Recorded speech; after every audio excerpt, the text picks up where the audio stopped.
5 aastat tagasi juunikuus võtsime kasutusele oma esimese kortermaja. Nüüd 5 aastat ja 28 kortermaja hiljem saame rõõmustada selle üle, et valmis on saanud ka meie kõige viimane kortermaja, sedapuhku siis Tartus. Teekond selle majani on olnud päris pikk. Me oleme läbi käinud praktiliselt kogu Tartu linna, aga lõpuks see õige tunne, et see maja peab olema just selle koha peal, tekkis siin Kase tänaval.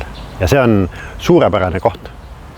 Vaid kilomeetri kaugusel raudteejaamast, mõnesaja meetri kaugusel aparaaditehasest, aga mis kõige tähtsam, see asub teiste kortermajade vahel, kohas, kus inimesed on harjunud juba aastaid elama. Nüüd maja on valmis ja aeg on liikuda edasi. Juba järgmisel nädalal tulevad siia majja inimesed, kes hakkavad siin ka tööle. Ja juuli alguses tulevad siia inimesed, kes hakkavad siin elama. Ja mul pole hetkekski põhjust kahelda selles, et nad on äärmiselt rõõmsad nii oma uue kodu üle kui ka Tartu linna üle, kus neil on tegusaks eluks lihtsalt niivõrd palju võimalusi, isegi rohkem, kui nad suudavad ära kasutada. Väljast on see maja jälle natukene omamoodi, aga sisemus on tal juba tuttav ja sarnane nii nagu ka eelmistel kortermajadel. 2 korruse peale kokku on siin 4 korterit.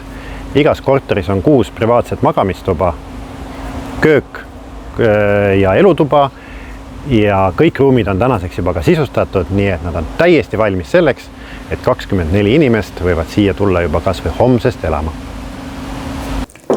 Nüüd ongi Kase tänava kodu valmis ja ootame elanikke.